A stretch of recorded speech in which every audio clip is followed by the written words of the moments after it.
Good. How are you, Tobin? Good. Jerry, how are you doing today? Good. Sunny day up here in Big Rapids. Feels good to be back up here. Morning, Sherry. Good morning, Sherry. Good morning. Good morning. Nice to see you all. It's You nice too. Nice to If see not in you. person, at least this way. Yeah. Well, I've got 10 o'clock, so we'll go ahead and call this meeting to order, the meeting of the Finance and Administration Committee. I am Chairman Tobin Hope. I'm attending remotely from my home in the city of Mount Pleasant, Isabella County. Jerry Jelazinski, District 3 Commissioner, participating from my home in Chippewa Township, Isabella County, Michigan. Jim Horton, County Commissioner, District 4, participating from Big Rapids, Michigan, Macau County. Okay, thank you. Next up is call to the public. Nicole, do we have anyone? We do not at this time, Mr. Chairman. Okay, since we have no one on the line, we'll move right into the agenda. And the first item, number 4, is consider approving the agreement with Alarm Systems Incorporated for the period October 1st, 2021 through September 30th, 2022 for the security at the trial court, Sheriff's Office, County Building, and Commission on Aging in the amount of $44,280, and authorize the board chair to sign the same. Who wants to walk us through this one? Michelle. That's me. Michelle? This is our annual budget for them. We've been using them since 2009. This year there was no increase, so it's going to be the same for the software and the maintenance support of our cameras in all those buildings. The trial court, our building, the COA, the Sheriff's Department, and the jail. So they've been doing a good job for us, keeping us going and our cameras functioning and our doors opening. So besides cameras, it's also door locks? Door readers, locks, yes. Door systems? Yep. Okay. Mr. Chairman, Yes, if I may, I would just want to add that you collectively, being the committee, might be surprised how often those cameras are referred to. And frankly, how often, door lock things are referred to. It's very important. And the jail cameras, the court cameras, I mean, they're just part of the entire security package. And to have them maintained and make sure they work and make sure that they're recording and that we have that information is very useful in a number of issues, whether it's an issue at the sheriff's office, jail, or the courts, or we're trying to see, oh, okay, well, why was that person in last night? That person hasn't been authorized to be in. Why are they in? The other thing is that when an employee leaves us, it is literally a stroke of a key, a couple keystrokes for Michelle to cancel their access. And, I was talking to someone else in another community, and they were talking that they'd had a termination, and the person, when they terminated him, didn't have his keys on him. Well, that person never returned, of course, with their keys. And so they had a master key. And, the cost, the expense, the time, the effort to do that, replace all those locks, that's an antiquated system. So we're very happy with this company, and I certainly concur with Michelle's recommendation. yeah, and no increase over last year. We like that, of course. And Yes. with keys, you never know if there are copies out there, even though certain keys you're not supposed to copy, but I don't know, people still do. So electronic access is definitely more secure. They do good for us. They do audits every year to make sure our cameras are recording and so forth. So they do a lot of stuff for this money. It's not like they just take it and wait for me to call. Good. Commissioner Jelazinski, you had your hand up, sir.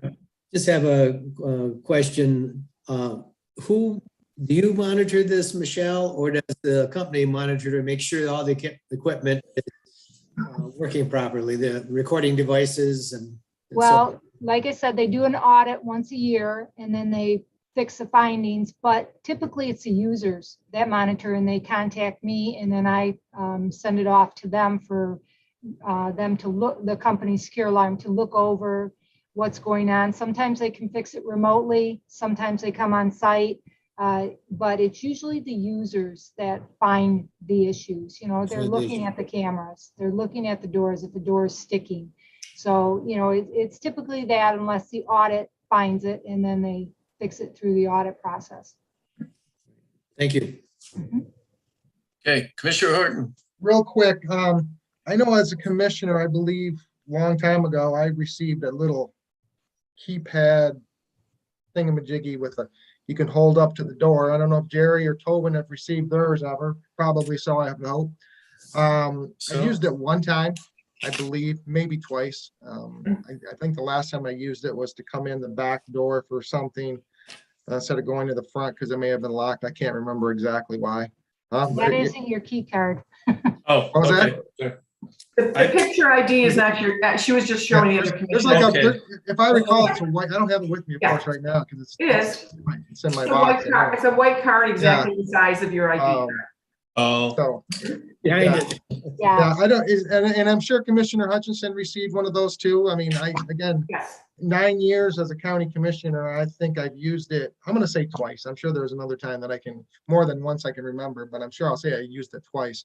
So it's not something commissioners use, but I do get it, especially with the, you know, one of the key factors I think too is with employees letting them in some of the doors now that we have secured. I think that's from a functionality standpoint, that's serves us the county well. Again, if price hasn't gone up, and it's just another factor for security. We're right downtown. You know, it's a fairly high traffic area as far as after hours can be. So I think that, I mean, it just makes sense. It's part of our budget too. So, I mean, we budgeted for it. So don't see anything wrong with this. Mr. Chairman, I will move the secure alarm systems agreement forward to our work session.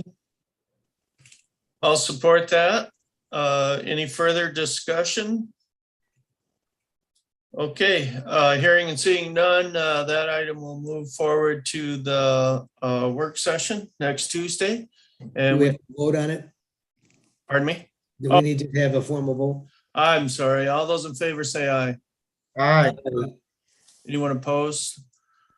Okay, now we can move that forward to next Tuesday's work session. And we can move on to item number 5, is a secure alarm system for the public defender's office. And that is kept separate so that we can keep the costs separated for the grant from IDC. Is that the reason for that, or? No, it's just that it came online much later than the other buildings. So it was a new building. So that's particularly why, correct, Michelle? I think it is a billing thing. It's easier to put it through MEI, you know, to have it separate. So it's always been separate. They are on the same cycle now. We've kind of gotten our bills on the same and our contracts on the same cycle, so that I see you once for this.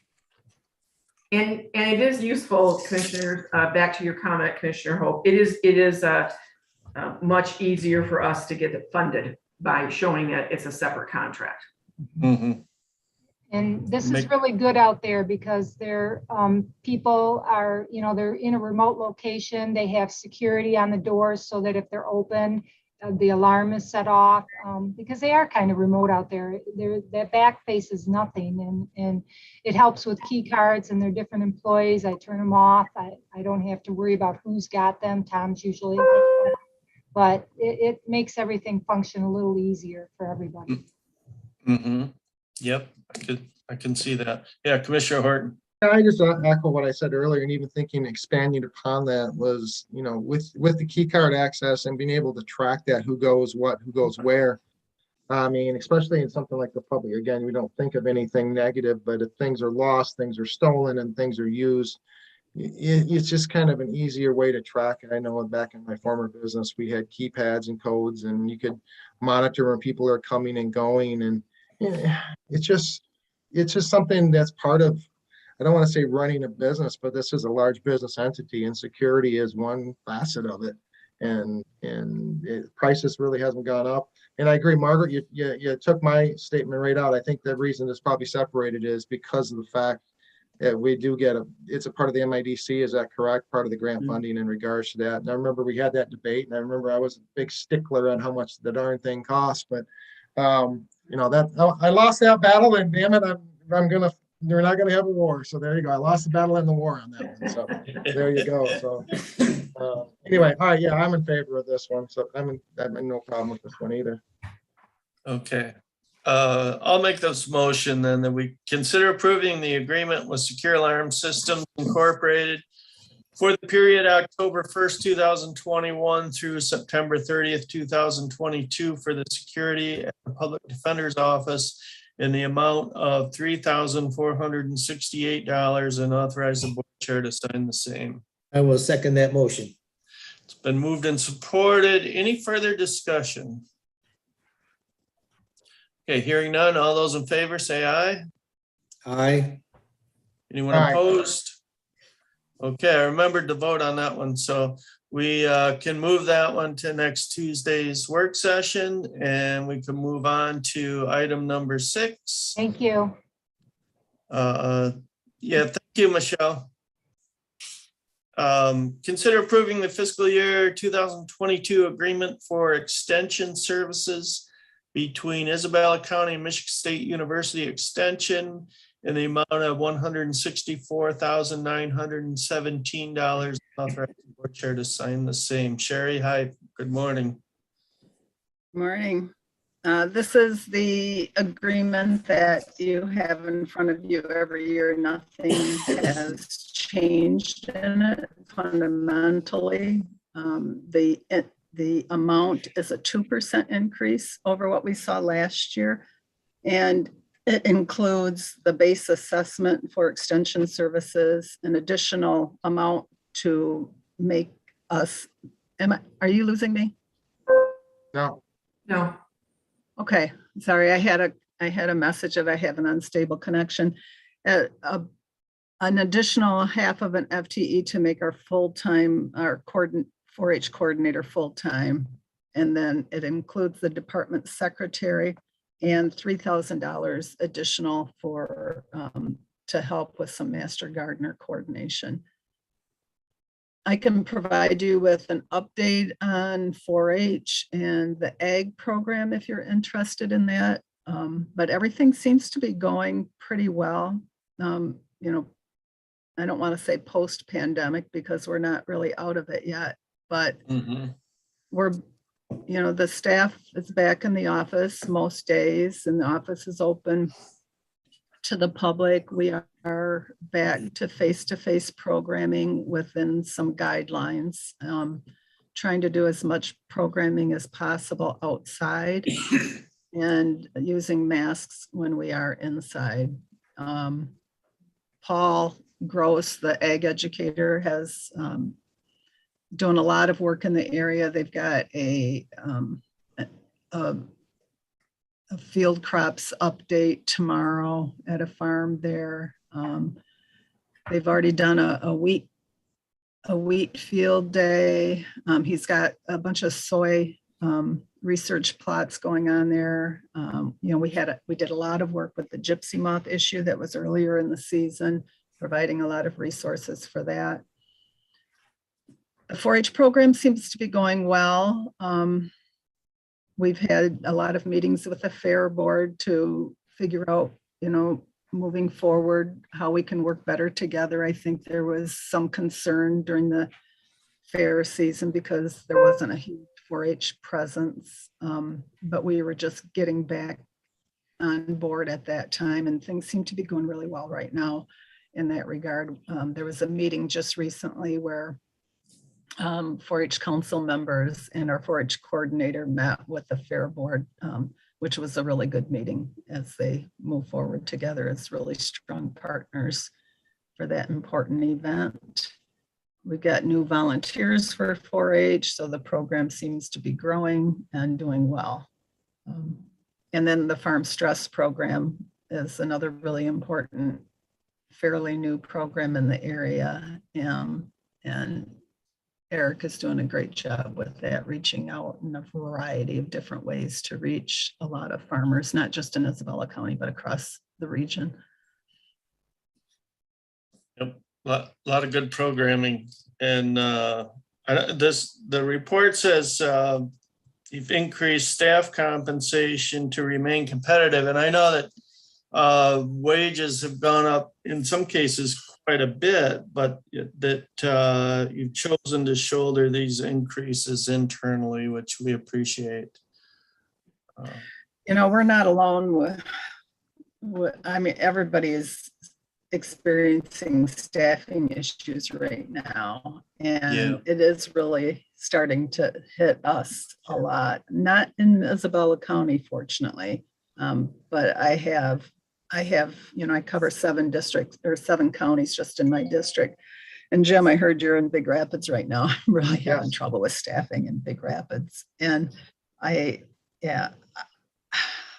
had 5 of my 7 4-H coordinators I had to replace, or I'm replacing right now, 5 of my 7 counties. Some of them are moving on to new positions. Well, a lot of them are. I think we do a really good job of training people for other positions, unfortunately. So yeah, we're struggling with that right now as an organization, just really looking at that, like how can we remain competitive, because our salaries aren't as high as the private sector. Yep. Okay, Commissioner Jelezinski. As the county board representative to the district advisory board, I always enjoy going to those meetings because I learned so much more about 4-H that I didn't know about. And certainly the ag programs are important too, especially Isabella County with its large agricultural economy.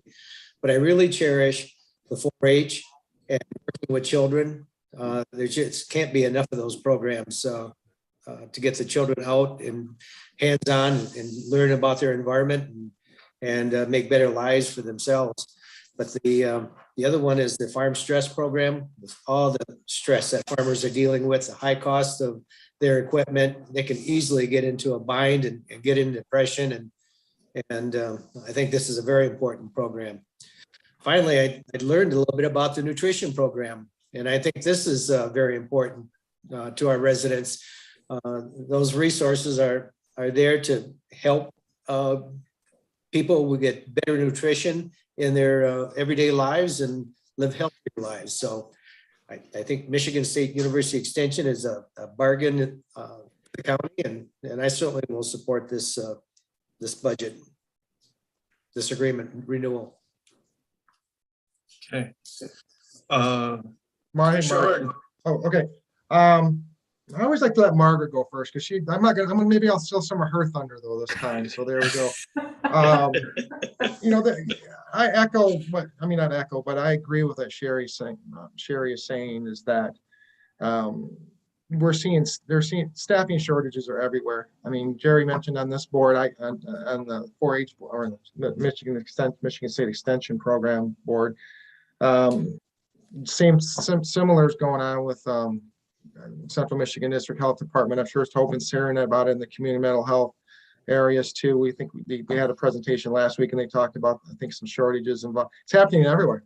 You're not even in the hiring part of but the retaining part. You can hire someone, put a lot of effort into training them, and then they leave because they get another offer. So it's not only hiring, it's retaining, retention, training, everything, and those costs go up. You know, I never a big proponent of seeing costs go up to match or pay for salaries or pay for bonuses or retentions or anything like that, but nothing's the same as it used to be. You have to do stuff now to maintain the people that you have. B, if you have to obtain people, try to get as best you can, keep them, train them, and then keep them. And it comes with a significant cost. And most budgets weren't set up that way, because if you could have planned COVID, that was one thing, but no one planned for this. And we have received some fundings, and we've had received some things.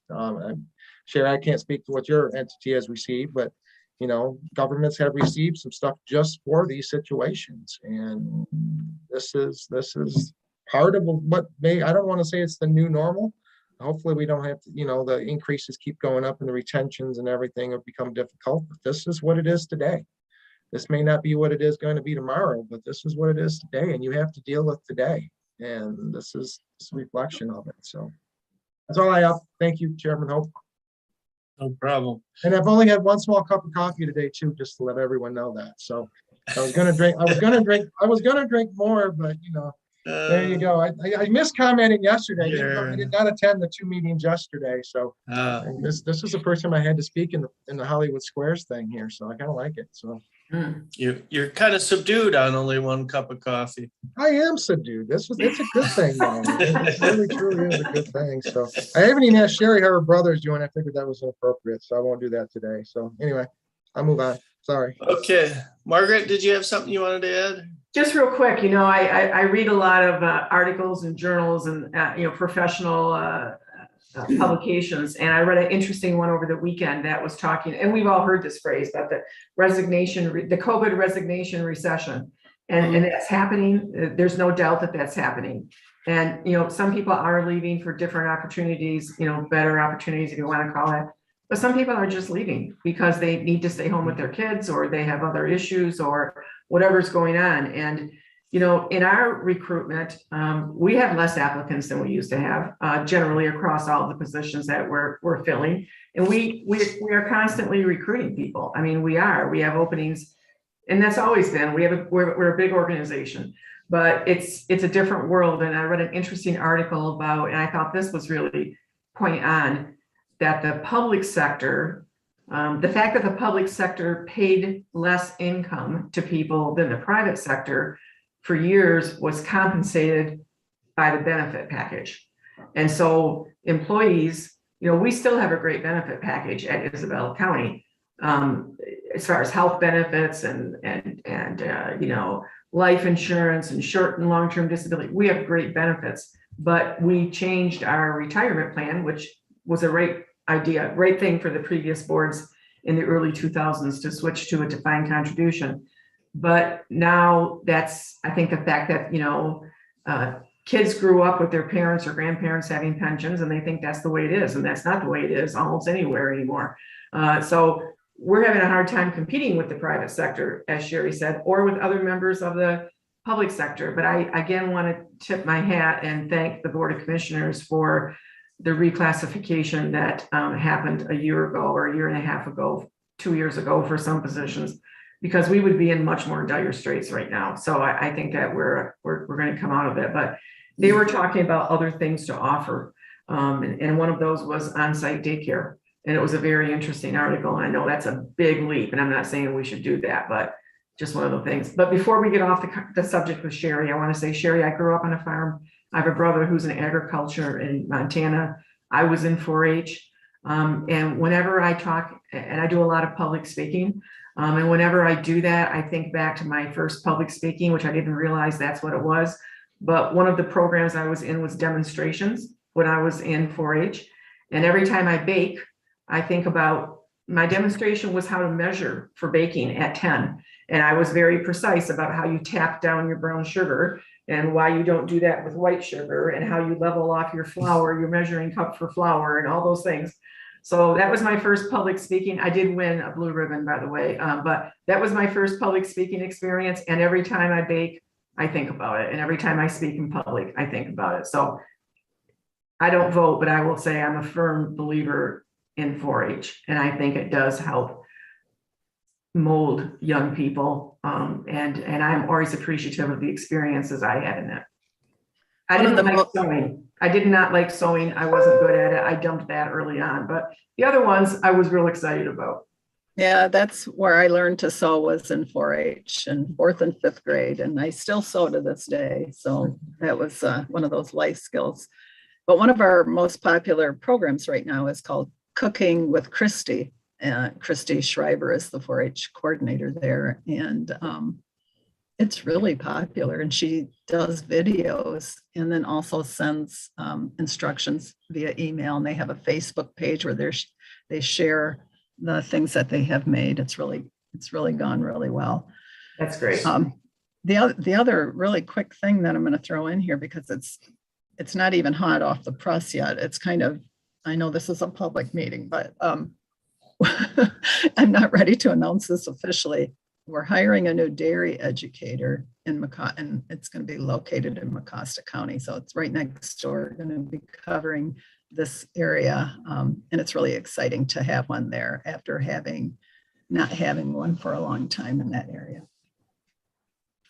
So I'll give you more information on that when it becomes official. Yeah, that is exciting. Mr. Chairman, Yes, sir. move to take the fiscal year 2022 agreement for extension services between Isabella County and Michigan State University Extension in the amount of $164,917 for consideration at the work session. I'll support that. Any further discussion? Okay, all those in favor say aye. Aye. And that item will move forward to tonight or next Tuesday's work session. Sherry, thank you. Thank you, Sherry. Thank you, Sherry. Nice to see you. The next item is a discussion item, special election discussion, because there's been some talk of, the 911 special election that the county had, and possibly the idea was thrown out there to possibly reimburse the townships for their costs on that. I don't know if anyone wants to start us off on this issue, or Commissioner Jelzinski, go ahead. Just wanted to make a quick comment. I think we received Mindy's email before the meeting, and I read it, and I immediately got an email off to Mr. Pajic, indicating, from my knowledge, I was the only county official advocating for reimbursement of those costs for the election. And so I don't know if he's gotten back yet or not, but I want to be on record that I'd never heard Mindy voice such that position. I don't know what her feelings are on it. Thank you. Hopefully he corrects that and gets it out to his mailing list. We appreciate that. So there was discussion a while back about the possibility of reimbursing some of the cost to the townships. And so Clerk Lux contacted the townships, and we've got responses from 9 townships in the city, and 5 townships we didn't get anything back at all from. Mr. Chairman? Yes, sir. When you count up the townships on that list, I only see 15. And I didn't go through to see who was missing, but that's 16 townships in our county. Well, I guess we're missing a couple, aren't we?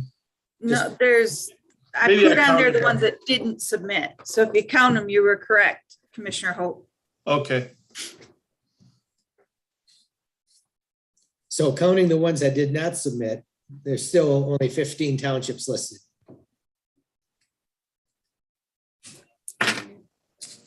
No, there's 16. Well, you can't count the city. 15 plus city.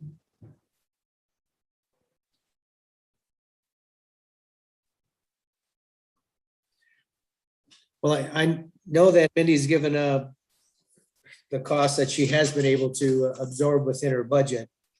And when I go to, I frequent the township meetings in the district, the townships, and I do hear request for the reimbursement. And I think one of the townships, I think it was Code Township, actually went to, I don't know if it was Council on Government or the Township Association. And subsequently, there was I was not at that meeting, but I understand that there was a unanimous voted motion to request the county to reimburse those expenses. And I feel it's right. And I know typically we don't want to set precedents, but when we haven't had any of these county purpose elections during the off year, we're not really setting much of a precedent if we don't usually have those type of elections. That doesn't mean that we can't have one in the future. But when other entities have the request for special elections, they pay the full cost. And my understanding from reading the report is that some of the townships asked for reimbursement of expenses that I don't even agree with, but I think we should have at least the postage and the cost of election workers as something that should be reimbursed.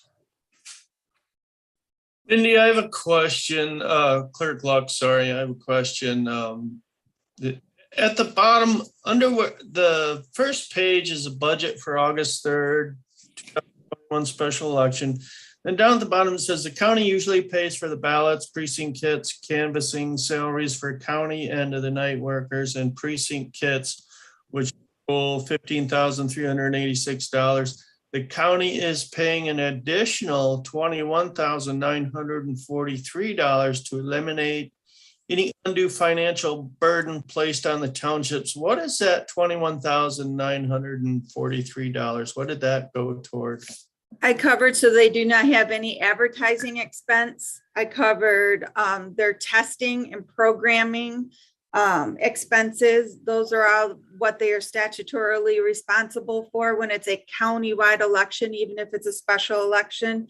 I think I listed out, and I don't have it right in front of me, but I took on the big bills, leaving them just with their election worker and statutorily their AV supplies, which is their postage, their AV kits, applications to vote, everything that I sent to you guys on the state statute that shows what they were responsible for. So that's. Yep. So those testing and programming costs would usually be borne by the townships or the municipalities. Correct. Okay. Chairman Hope, Yes, sir. just a couple things. Minnie, thank you for your time in putting this together. I mean, this is obviously spreadsheets and long reports and everything. Thank you for that. I know that's your plate is full enough being tugged in 150 different directions. Sorry for the 151st direction you had to get tugged into. So I apologize from the board in regards to that, or myself, actually. I can't really speak for the board here. I apologize for myself if you had to deal with this. I look at this in several ways. Responsibility of elections. I think that falls to clerks and counties or clerks and townships. And that's my general understanding of it. That being said, I'm going to look at this. Let's say, for instance, perhaps maybe the county should be responsible for special elections, but what type of special elections are we talking about? I think Commissioner Jelizinski, you made a point that schools and colleges reimburse. That is true, I think, but that's statutorily enforced. I believe there's statutes that state that they have to reimburse the districts. And one of the reasons I think that's because it doesn't benefit everyone in that district. So that's where I'm differentiating this election. I'm not opposed to the county paying for future special elections if it's county initiated that doesn't benefit everyone in the county. I'm going to say directly. I mean, you can argue everything benefits that the county does benefits everybody indirectly, but this 911 surcharge benefits everyone in the county directly. That to me is the differentiation of it. Is it a large sum of money looking at the amount compared to our budget? No, but I do think as we go forward, there possibly could be special elections down the road. We just talked about increases in our last discussion item, number 6 here, or if we discussed about increases in wages and things like that. We don't know what the future is going to hold going forward, especially in this era. Again, it's not a large sum of money. I think it does set up though a precedence to have the county be responsible. And, arguably, whatever the commissioners are going to decide, my thought is, though, because of what it was for,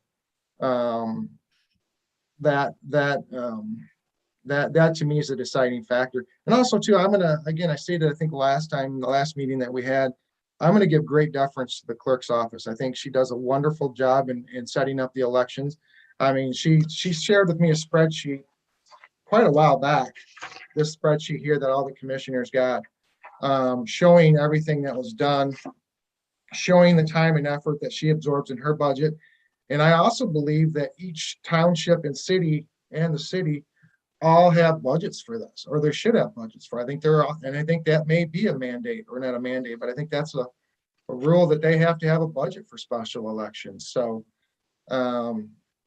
again, it was unfortunate that we had to have something in August. That's a statement I'll make. It's unfortunate we had to do a special election in regards to that. That being said, it benefited everyone in the county, a direct benefit. 911, I don't think anybody's going to argue, maybe 10%. Like, that's the people who voted against it. And I don't think it was a 10% vote against 911 in general. It's probably some other matter. But maybe how it was overall paid for, I don't know. But 90% in this community voted for the 911. So it gives an evidence even further of how much people are supportive, and directly supported or directly affected by the 911, and especially the outcome. That's they don't have the city, they don't have city police, they don't have tribal. They depend on the county sheriff to get there, and or the state police, or whatever the closest one, based on 911. But again, that's how I feel. I the precedent's being set. Yeah, you could argue that. I wouldn't make that a super strong argument, but I think it has to be said. Commissioner Jelizinski, again, maybe you can speak to this. I don't know if it was that was the only one. I don't know that for a fact. I'll take Jerry, and I'll assume that was the case. If there ever was another county special election like this and how it was handled, I don't know. But that's my thought on it. I would look at each individual one. I'd make the generalized statement. I'll just finish up here because I know I'm rambling. I would make the individual statement. I think the county, if they have special elections, should be looked at to reimburse for those. But I'd also caveat that with, if it benefits everyone in the county, then since townships and cities in the city of Mount Pleasant are required to keep a budget for a special election, then I think that should take away from the county having to reimburse everybody. Again, not opposed to an overall statement, but in this case, given what it was for, I'm opposed to it. Yeah, I worry about setting a precedent too. I mean, we can say it's non-precedent setting, but everything sets a precedent. Once you do something, you've done it. And then the other thing I'd like to point out, when you go through some of these invoices that Clerk Lux got back, there's quite a variance. There's charges for clerks, which should be backed out of it. We shouldn't be paying for clerks' time. And some of them are quite large charges there. Denver Township had $1,000. Coldwater Township listed some of the clerks. That should all be backed out. We shouldn't be paying clerks for their time. That's their job. The other thing I would say, some of these had very little supporting documentation. Some of them didn't have hardly any. It was just a listing. Some of them did have all the supporting documentation. Some of them charge things like meals and janitorial, which should be backed out of it. If we move forward on it, we're going to have to kind of go through each. If this moves forward, I think we'd have to go through each invoice or list that Clerk Lux got back and kind of decide what's a legitimate charge and what isn't here. Chairman Hope, Yes, sir. I think that's kind of like, I'm just looking at the spreadsheet of the cost of the three items. I think that was broke out, cost of election worker, postage and AV supplies of 18,389. I mean, I don't know if that's something we want to look at or not look at as far as what can be broke out and what can't be broke out. That was on page 2 of Mindy's report. Mindy also, excuse me, Mindy, I'm sorry, I should probably be more professional, but Oh, you're fine. I try to be very informal and I don't, it's, but my understanding too is that doesn't some of the townships, especially in this special election, had the option of combining together to maybe lessen costs? Is that an incorrect statement, an incorrect understanding on my part, or could they have combined and they chose not to combine? Correct. That's So our election commission, which would be Judge Black, Steve Pickens, treasurer, and myself are trying to tackle that right now. Because we're getting pushback by a few of these townships that they do not want to combine. And so they're keeping their precinct open for, well, one of them kept it open for 36 voters. So we're working on that right now, but yes, they do have the ability to combine. Okay, and then, again, that's, we always want to have access to in our community. If there's an issue, we want to be able to resolve that issue or address that issue. Obviously, again, having to get the 911 surcharge put on a special ballot that resolved an issue for us. So we always want to have that, right? We always want to have cooperation, I feel, with the town, with everyone in the community. But it's just that I've already stated how I feel about it. So I'm pretty much done on this, done on it. So. Commissioner Jelesinski. I know we're going to have our different opinions on whether or not this should be funded. However, because there's such a large interest out in the townships and the city responded, we asked for this information. I don't think we should kill it in committee. I know there's other commissioners, I think that share my view that we need to consider these costs. And with that, I will make, and I know that there's going to be some refinements. I don't know how these other townships that didn't submit bills, if the county board decides to move ahead with it, if they're going to say, well, we want our reimbursement too. I mean, there's still issues, but I think this should be something that gets brought up for total public review. We don't have an audience right now. So I will move that we move this special election financial discussion onto the work session for further discussion and for a formal vote. I'll support that. I'm in favor of moving it to the full board. I don't want to kill it here in this committee either. But I'm not 100% sure on what we're deciding on. Have we nailed down which costs we think are acceptable? Right. Chairman Hope? Yes, sir. Two quick things. The first one right off the bat, and this says, and I'm certainly not going to suggest, and I should have probably went to this class the other day on Robert's rules. Because this title is a special election discussion, can we bring it forward as a motion? Is that allowed? I probably assume it is, but I don't like to assume that. Since it was set up for a discussion only, not as a consider or a motion being brought forward. I mean, I guess we could put it under new business on the board next time. I guess that would be one way you could do it, but I'd like to have a discussion. I think that's a good thing. Now you got a motion and a support. Now I think if you want to do that, if it's allowed, A, then B, let's set up a discussion. If you want to have a discussion on what this committee then will recommend to the board, instead of going through each and every single solitary invoice, I don't want to really do that at the next board meeting because we've already got kind of a full plate. And I think I anticipate some people bringing some issues forward at our next board meeting that I hope they do. That'll take up some time in our board meeting. I think we're going to have a couple other discussions. So I'm looking at, as far as the time-wise goes, if you want to address it at the next board meeting, that's fine. We can certainly do that.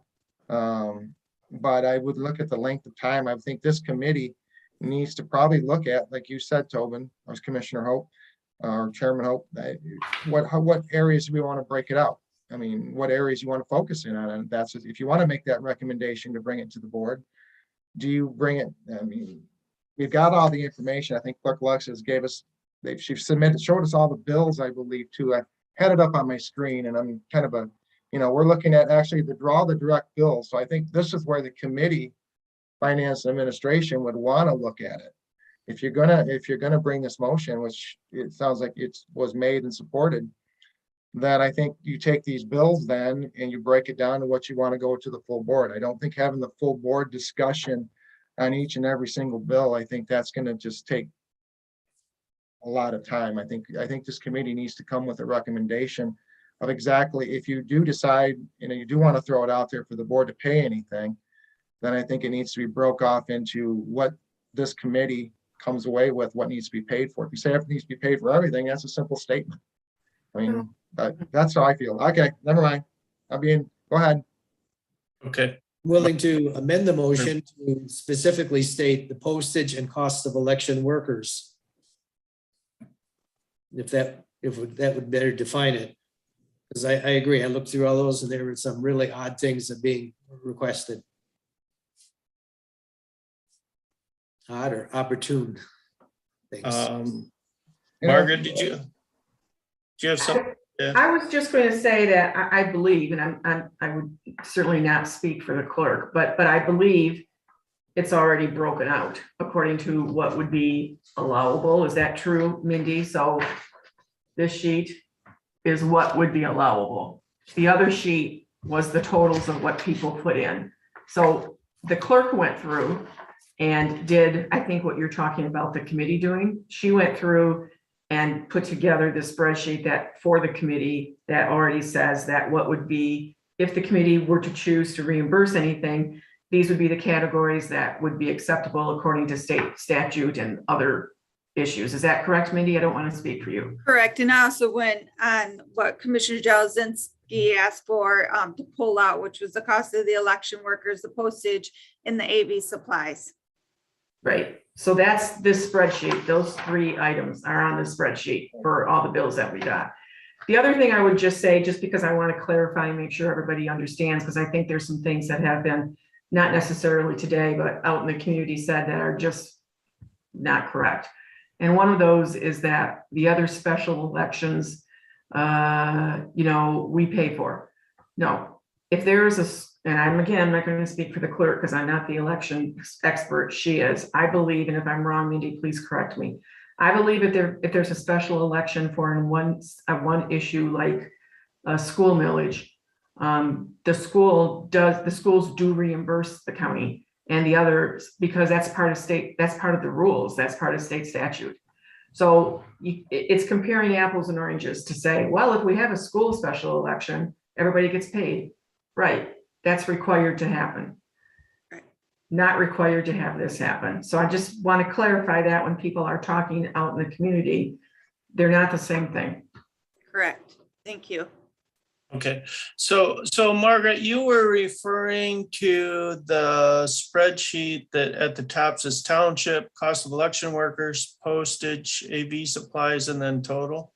Yes, that's the spreadsheet the clerk put together. So she put together two spreadsheets. One just says township total bill, and that's like this kind. And then the landscape one is township cost of election workers, postage, AV supplies total. That the clerk went through every bill, I believe, and put them into the categories that would be allowable, perhaps would be the word. Is that accurate, Ms. Clerk? Well, by state, it's not even an allowable. It's if the commission wants to do this by state statute, the townships are supposed to cover these when it comes to a countywide election. Okay, that special elections, countywide elections, if it was Parks and Rec, millage, whatever, they are in charge of paying for these. They are in charge of making sure they have a budget set up for these types of elections. That's not saying that the county board can't pay for them, but it is correct in saying that these are their responsibility by statute. That's why I sent to you guys the election supplies and who pays for what, and it nicely broke down everything that we have to pay for, and this is for countywide elections. And the clerk has already paid for additional costs that we were not required to pay for, correct? Correct. So taking, hold on, Commissioner, and then I'll get to, taking all that into account, I'm not sure I would support this if it came to a vote at the full board, although I agree with Commissioner Jelzinski that probably it should move on, and we can let the full board make that decision.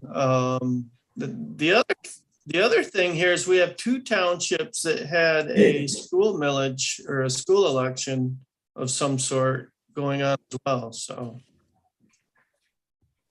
Correct, and I had to remind them that they couldn't bill us for that entire bill. So I took it and I split it by 50%. So that would be 50% showing of what, if you are to pay 50% of what you would pay, because they've already billed the schools or are supposed to bill Coleman School. I know Doris in Wise told me she billed the school already. Denver Township has not. Okay, so that is reflected on this landscape sheet would be, it's number 3 on our packet. Okay, Mr. Jelzinski. I have a couple questions. Mindy, on the one, you said that you had picked up the AV supplies. I noticed that Sherman Township and Union Township have a dollar amount in for AV supplies. That's additional ones that hadn't been picked up, or? There's AV precinct kits, and then there's AV supplies, meaning if they need extra envelopes, anything, because our AV, which is absentee voters, because we have permanent lists now and it's made everything go up, that's over and above. So they take care of, you know, all the extra envelopes, because I wouldn't know how many to order for them. So the only thing that I picked up was their precinct kits. So they didn't have to pay for the precinct kits. Okay, and then of course, when this moves forward, there are townships that didn't respond. Looks like what, 5 of them, and there's one township that's missing on the list for whatever reason.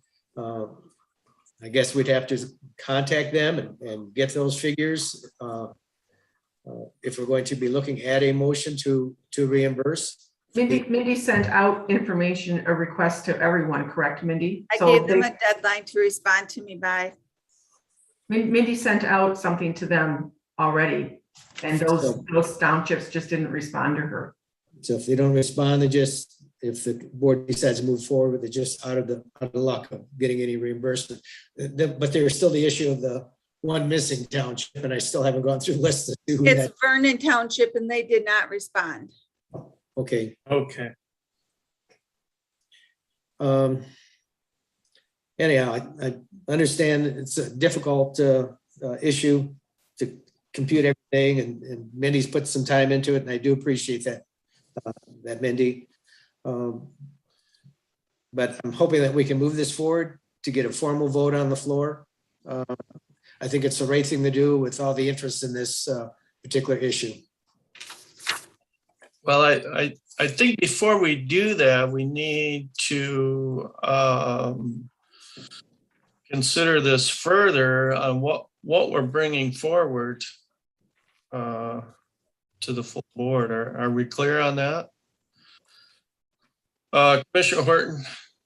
Commissioner Jelzinski, or Jerry, so you amended your motion, and Tobin, I assume that you supported his amended motion for the cost of election workers, postage, and AV supplies. Is that the 3 totals that we're going to look at then? That would be my thought. Okay, so then let's say that's one area. The next area, you have 6 townships that didn't submit a bill for whatever reason. You know, the first is that. No, I know we had a deadline. That's great. I'm all for deadlines. You don't meet your deadline, then shame on you for not responding when you should have. But is that going to be an issue? Do we want to address that, to open that up? Because this, like I said, this harks back to the special election discussion that we had. Now that this committee has decided to bring it or set more parameters and then bring it to the full board? Should you have an accurate list, or do you want to, I guess that would be my next question. Your thoughts on people who didn't submit, let's talk about this since it's in discussion. Your thoughts on people who didn't submit the bills. Are they excluded? Gary, I think you touched on that too.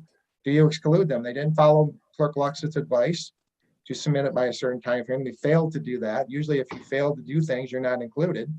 So do you bring them forward, or do you allow them the chance to amend this, to allow a chance to amend it, to submit it?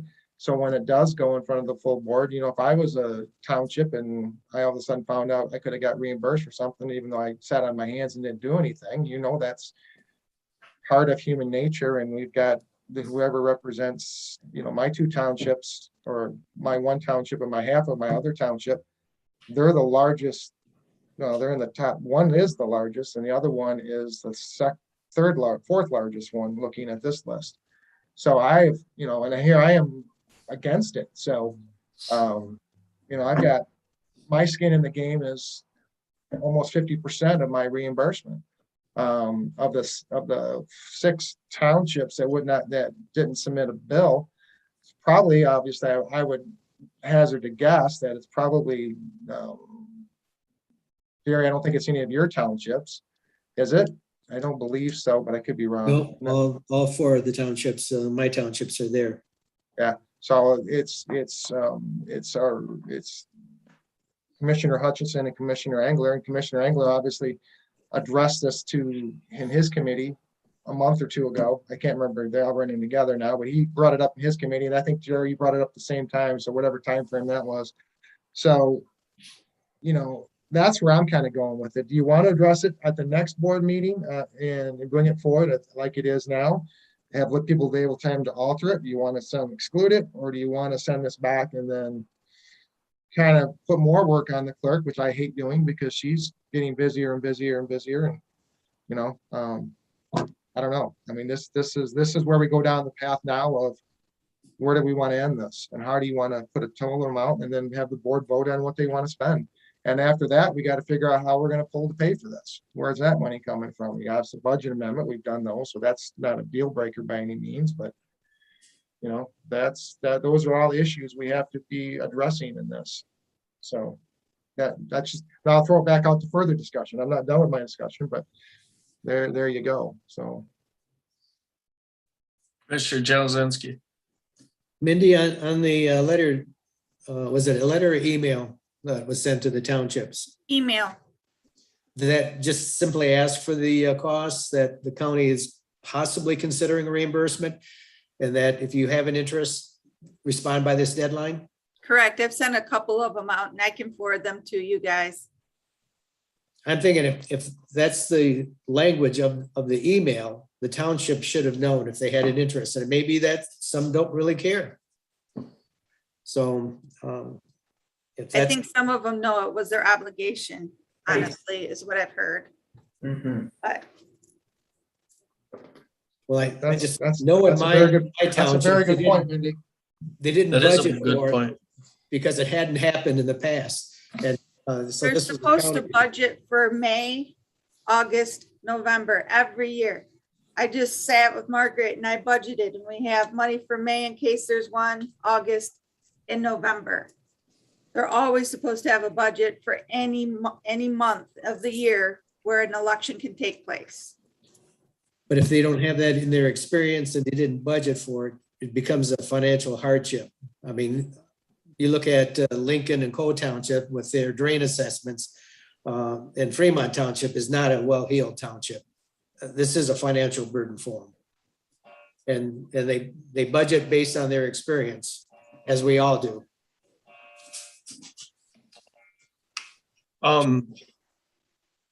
Commissioner Jałoszewski, I didn't second your amended motion yet. Could you restate that for us, just so we're kind of clear on, if you want? Yes, I will move that we take the special election reimbursement issue to the work session, considering the cost of election workers and postage for the townships that did submit a bill for those services. You want to include AV supplies in that? AV supplies too. Okay. Margaret, I see your hand up. I just want to make sure we're getting the language right. So I know you've said it a couple times, Commissioner, but I would like you to say it slowly so we can make sure you get the, not that you're speaking too fast, it's just that my writing's too slow.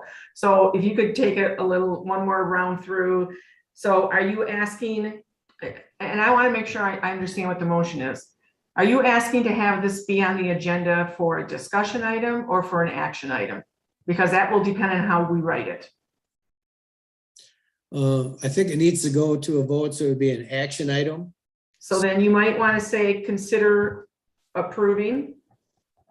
Consider that's- approving reimbursement to townships and the city of Mount Pleasant for, Okay, just a second. okay, I know that Jessica's writing and probably Nicole fast too, but, oh, okay. Consider approving approving reimbursement to townships in the city of Mount Pleasant for the special election for the 911 millage renewal. For those townships that submitted a. Okay, just a second. Mount Pleasant for the special election for Cost, 911 renewal, what's that? 911 renewal, 911 renewal. okay? And Surcharge renewal, right? I think I already mentioned the cost of election postage and AV supplies earlier in the motion. Okay. Now, Townships, okay. Cover those three categories. You can adjust the motion and read it back. so you want to consider approving reimbursement to townships in the city of Mount Pleasant for the special election for the 911 surcharge renewal for, Those those entities that provided a bill. but you're also want us to include in it only for the cost of election workers, postage and AV supplies, right? That's correct.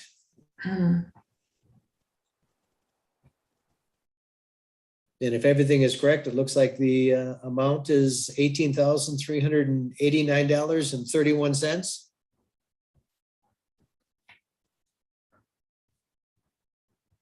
Correct, and I would go over that with Margaret too, just to make sure.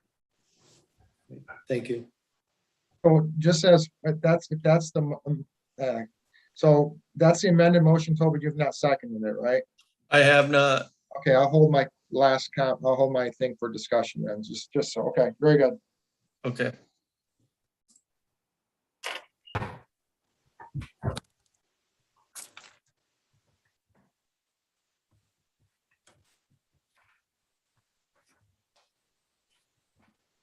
Margaret, the only other thing I ask is, do we need to also authorize a budget amendment in this motion?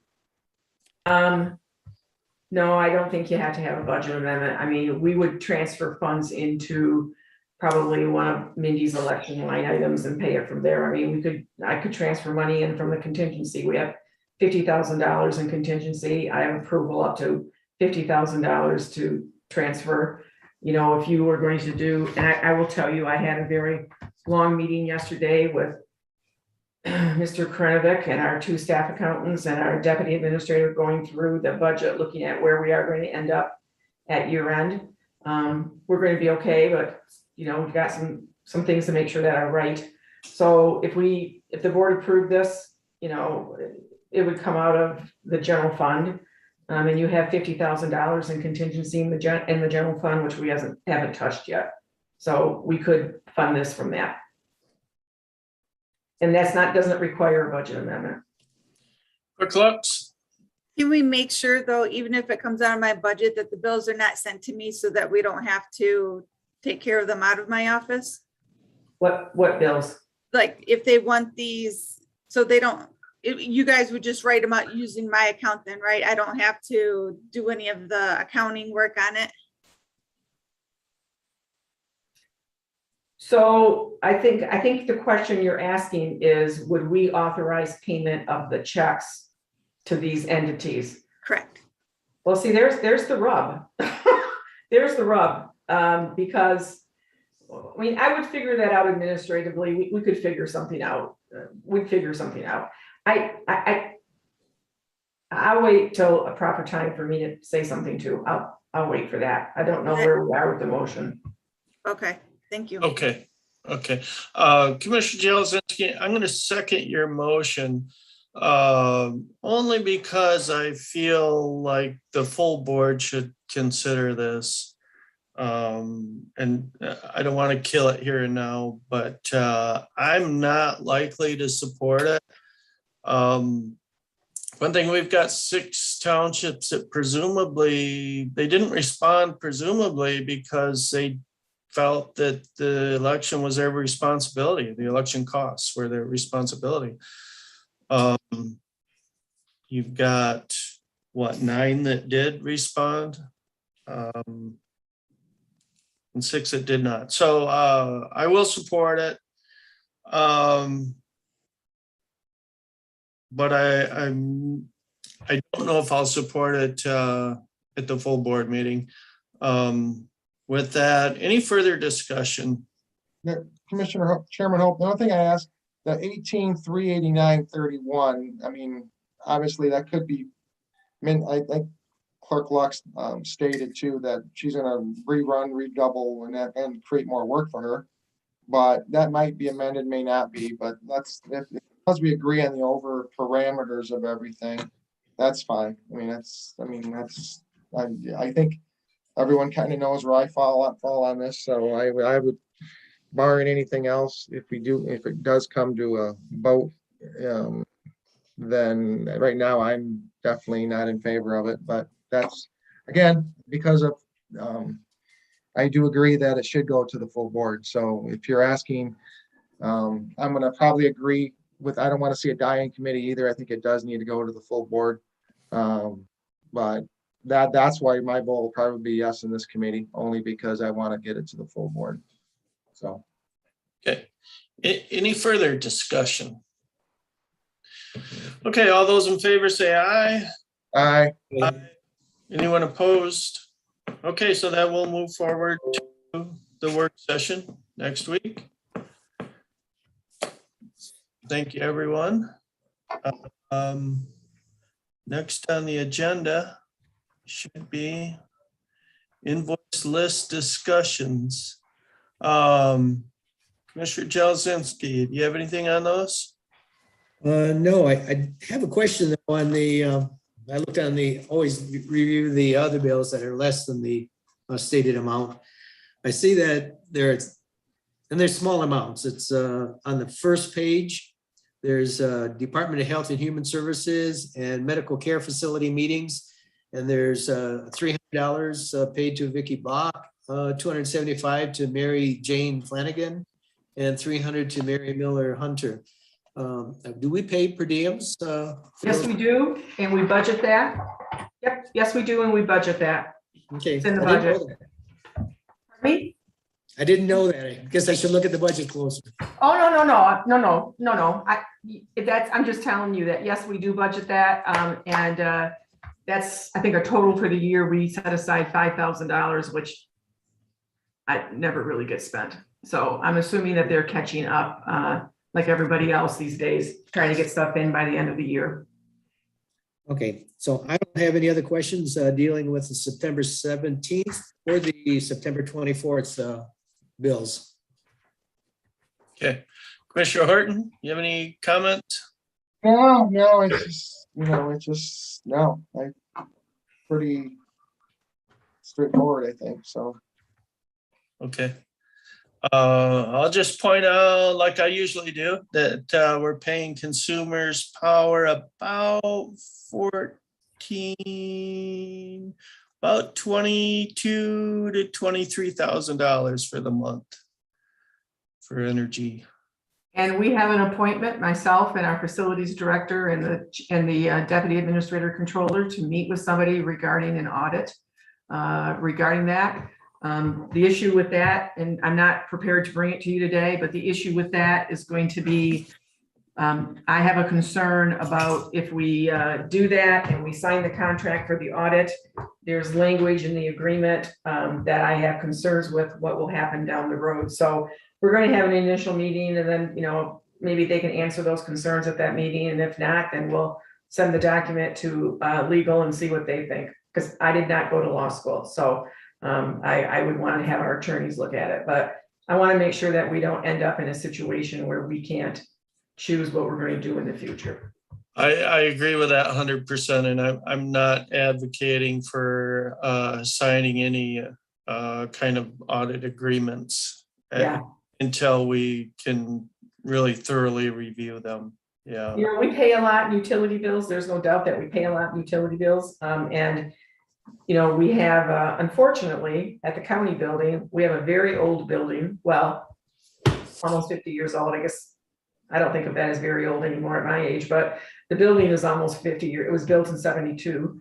So it's old, it has mostly single pane windows. It has doors that either stick open or don't. I mean, it's just it's a challenge. So there are things we can do though, and we're starting to do them, and the Board of Commissioners is starting to do them in the 2022 budget as far as the roof and the HVAC, and you have to eat the elephant a bite at a time. So I agree with you. We spend a lot of money in utility bills, and whatever we could do to get those reduced, we're all interested in that, certainly. So I'll get back to you on how that meeting goes. Hopefully it goes very well. Appreciate it. Commissioner Jelesinski. I know when I was hired by Clinton County, I think it was before my arrival, just before my arrival, they did an energy audit for their campuses, and I don't remember the name of the company, but Administrator Controller Longnecker probably would have information, but I know that was money well spent, because when you had those shovel-ready grants that were available during the Obama years, because of that audit, we were able to provide data. I wrote both grants. The county received two grants, and it made a huge difference by some of the improvements that were made in the buildings, including LED lighting inside and outside, automatic sensors, new heating plants, and the like. So I often thought I'd like to go back and find out what the difference was compared to the pre-improvements to when the improvements were made, but I understand it's been considerable reduction in costs. Commissioner Jelesinski and I had this discussion in between the last meetings 2 weeks ago, that I worked for a county that we had received huge grants under the Obama administration with the energy grants, that I think is what the commissioner may be referring to. But, at that time, we also were able to, we did the audit as part of that grant preparation. And we did the same thing, LED lights and, insulation and new windows and all sorts of great things. And it would be nice if those types of funds would become available again from the feds. I'm not sure they will, but, moving forward of trying to do the best we can with what we have is what I'm trying to do. And I hope this audit, I hope the meeting goes well and we can look at that. There are different companies that do different things. And we also have a company that we work with that, is kind of I'm going to use monitor, and that's not really the word, but moving forward, that's something, another agreement that I think we ought to look at. And there's more than one company who does the types of things they do. And we need to, just because you've had something happen for 20 years doesn't mean it's the right thing moving forward. So there's some big projects right now that are happening and that have happened already. And these things, hopefully once we have this meeting, I'll be able to come back with some interesting news and more perspective. So looking forward to the meeting. Okay. Appreciate that. Anything else on the invoice? If not, call to the public. Nicole, do we have anyone on the line? We do not at this time, Mr. Chairman. Okay, very good. And before we adjourn, commissioners, do you have anything else you want to add? No, just like to say, Tobin, I enjoyed spending a few days with you up at Mackinac Island. It was interesting. Couple things that actually pretty topical for us. a couple of long-term things, which was good. So overall, I thought it was a good conference that we attended. And I think as commissioners, we need to do more of that. And whether we can do it in person or we have to do it virtual, anything that we can do to stay up on topics that directly affect us. I know ARP is a big, just to go over real quick in this committee, that would affect this committee, ARP. That was discussed. Tobin, you went to that one. I went to, at the same time, some lakes and river regulations, and it was interesting to see how the drains are all tied into that, and how who's responsible for lakes and some dams, and we don't have a lot of dams in Isabella County compared to some counties, but I mean, it only takes one serious dam incident or something goes wrong with the dam and lake owners are affected before we start hearing about it real quickly. So again, that's those things. Obviously, too, some of the funding with property taxes and everything. I think Tobin, you probably can speak to that better than I can probably, but and certainly with the mental health resolution that we got coming forward, I think that was addressed too. So all good topics. That being said, it's nice to be back sitting here in Big Rapids. It's amazing how many emails you do miss along the way, and how many emails you like to take. I was back-to-back conferences, one in Mount Pleasant, one in Mackinac Island. So it's like, I feel like I've been gone forever and gone 5 days. And it's like, oh my God, it's gonna take me 2 days to get caught up on the 5 days, let alone what comes in these next 2 days. So again, thank you for listening to me today. Gentlemen, I'm glad we had a very good discussion. I think that's what these committees are for, to work it out and to try to present something to the full board at times when it comes time to make decisions. And sometimes it's not going to be 7-0, and that's good. It's very positive that we're not 7-0 all the time. And so we don't have a collective group think all the time. Different opinions, but different opinions matter. And we've got some significant votes coming up next week, both in our Tuesday meeting and in our Wednesday meeting. We got significant actions coming up. So it's good that we work together well as a board, and we maintain the professionalism and the respect we do among the board members. That's all I have. Thank you. I'll just echo that. It is good that we work together as a board. Some of the other county boards, they get into all these issues that does it really affect county government. It's kind of stuff that's beyond us, that's very divisive, and we've had a habit of kind of staying away from that and just sticking to county business. And I think that's one reason why we function well. The other is that we all respect each other and we respect each other's opinions. So yeah, I would definitely echo that. It was a good conference, learned a lot. I would definitely advocate for any board members to go to those. Was definitely worthwhile. Commissioner Jelezinski, before we adjourn, do you have anything you want to add? No, I'm all spoke out. Okay. All right, then we will adjourn. It's 11:17. Thank you, everyone. Thank you, Thanks, everyone. everyone. Have a good rest of your day. You Bye-bye. too.